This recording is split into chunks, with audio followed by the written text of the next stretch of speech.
पटना की सड़कों पर कानून का इकबाल एक बार फिर गोलियों से छलनी हो गया और इस बार निशाना बने शहर के नामी बिजनेसमैन और बीजेपी नेता गोपाल खेमका।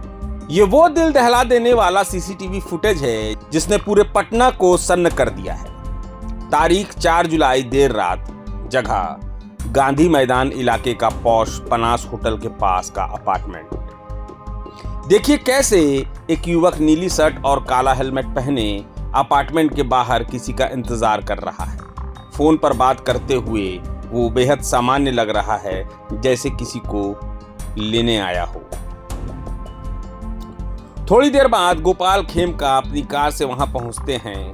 उनके ठीक पीछे एक और गाड़ी है जिसमें एक महिला और उनका स्टाफ मौजूद है।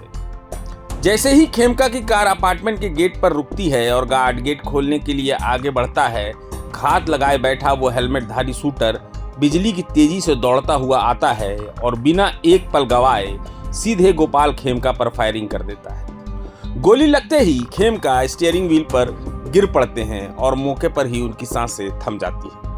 चारों तरफ अफरा तफरी मच जाती है। पीछे की कार से लोग घबरा कर बाहर निकलते हैं, लेकिन तब तक बहुत देर हो चुकी थी। कातिल अपनी बाइक पर सवार होकर अंधेरे में गायब हो जाता है। पुलिस मौके पर पहुंचती है। एक गोली और उसका खोखा बरामद होता है। सिटी एसपी सेंट्रल दीक्षा के मुताबिक पूरे इलाके को घेर लिया गया है और एक स्पेशल इन्वेस्टिगेटिव टीम यानी एसआईटी का गठन कर दिया गया है। लेकिन सवाल जस का तस है, यह हेलमेट वाला शूटर कौन था? हत्या के पीछे का मकसद क्या था? लेकिन यह कहानी सिर्फ एक हत्या की नहीं, यह कहानी है एक परिवार पर टूटे कहर की। साल 2018 गोपाल खेमका के बेटे गुंजन खेमका की भी हाजीपुर में ठीक इसी तरह गोली मारकर हत्या कर दी गई थी।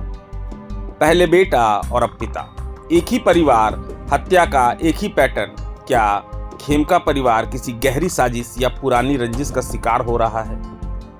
गोपाल खेमका की हत्या सिर्फ एक कारोबारी की मौत नहीं, ये राजधानी पटना की कानून व्यवस्था पर एक सीधा और बड़ा सवाल है।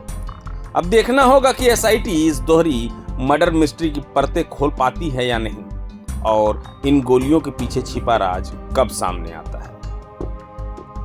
क्या बीत रही होगी उस परिवार पे,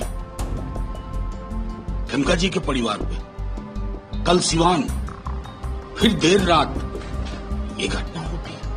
मतलब सरकार नाम की कोई चीज है? मैं तो अब यहाँ किसी से सवाल ही नहीं करूंगा। माननीय प्रधानमंत्री जी, आप विदेश दौरे से लौट के आए। माननीय गृह मंत्री जी, ये हो क्या रहा है? कोई सरकार नाम की चीज नहीं है। अगर मैं सच में कहूं तो हत्यारों ने ये सोच लिया है कि सरकार उनकी है। वो जो चाहे जब चाहे कर गुजरे। राज्य का इकबाल नहीं है, सरकार का इकबाल नहीं है। जाके बताइए उन परिवारों को, हम सरकार हैं। शर्म आनी चाहिए। क्या बना के रख दिया है बेटा को। खेमका की उनकी फैक्ट्री हाजीपुर में, उनकी पुरानी फैक्ट्री है 40 साल पुरानी कॉटन की। उसके गेट पे मारा गया था उनके बेटे को। आज इनको यहाँ मारा गया है। कुछ नहीं, ऐसा कुछ भी नहीं है। कुछ भी नहीं, कुछ होता तो हम लोग गांधी मैदान ना, तो गांधी मैदान थाना या कितने कोई भी थाना हो, सब ये वसूली में लगे रहते हैं कि कौन ट्रक पास हुआ, कौन बालू का ट्रक पास हुआ और क्या हुआ, ये हुआ, वो हुआ, दिस हुआ, दैट हुआ।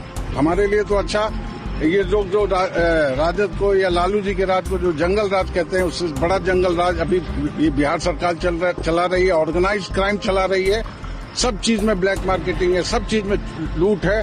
पुलिस वाले जगह जगह आम पब्लिक को परेशान करते हैं। गुंडों को पीछे इनको कोई मतलब नहीं है। आम पब्लिक क्या लेके जा रहा है उसका झोला चेक करने के लिए इनके पास टाइम है। उनकी डिक्की खुलवा करके चेक करने का टाइम है, लेकिन क्रिमिनल्स को पकड़ने का या यहाँ की कानून व्यवस्था को संभालने का कोई इनको लेना देना नहीं है। 4 तारीख की रात में 11 बजे के आसपास गांधी मैदान के साउथ एरिया में यह सूचना मिली है कि अपार्टमेंट के सामने जो बिजनेसमैन है गोपाल खेमका जी, उनको चोट लगने से, गोली लगने से मृत्यु हो गई है। जैसे इसकी सूचना पुलिस को मिली है हॉस्पिटल में, तो वहाँ पे पुलिस पहुँच गई थी। यहाँ पे सीन को सिक्योर किया गया है और बाकी की जाँच पड़ताल की जा रही है। कैमरा से इत्यादि खंगाले जा रहे हैं। प्रभातखबर.com, विश्वास वही, रफ्तार नहीं।